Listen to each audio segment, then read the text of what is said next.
Wamu mandura sadurunge lan sawise tak tampa lan ora bakal aku selak tumrap ingin dadi kersa Yai Prabu Puntadewa malah tiwas kebeneran beri mbok menawa iki mengko bisa dumadi kang dadi rembuku lan tinampa kang dadi gulemku aku bakal masrake pati urip marang para kadangku Ngamarta. Aku kepengin manunggal ana negara Ngamarta.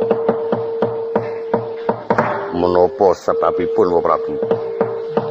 Jalaran aku urip ana ing kukuban negara Ngastina ngembani kadangku Yai Prabu Jaka Pitana padha karo ancik-ancik ana pucuking ngeri.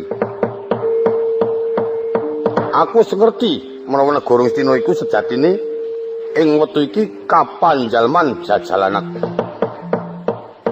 Ora ana liya kejaba mung ratu ing Sengkapura, Prabu Sasrawindu.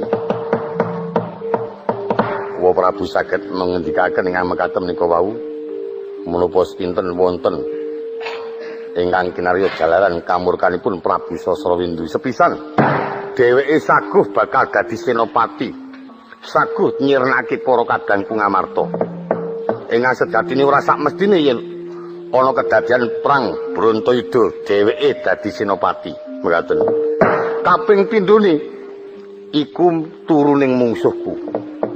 Upamaku mbajutake ngembani praja ing Astina bisa kelakon, aku ora bakal mangerti marang kahananing perang Brontoyuda. Kurang bejane aku dijulung tungkul dening Prabu Sasrawindu.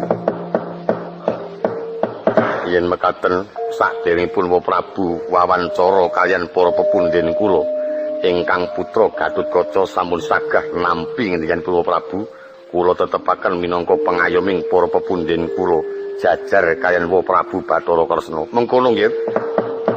Yen pancen mengkono syukur bejo sewu, malah sak mangsa-mangsa menawa negara Ngamarta kelebon dom suwing banyu. Ngaku yen iku jenenge Sasrawindu enggal patenana kuwi mungsuhku ngestakaken dawuh Rikatori sang Gatotkaca nampa sigra ngamban dimantara mulat marang Sagung Prawadya Balakurawa ngelingana tatkala ning jroning wana Tegal Kurusetra.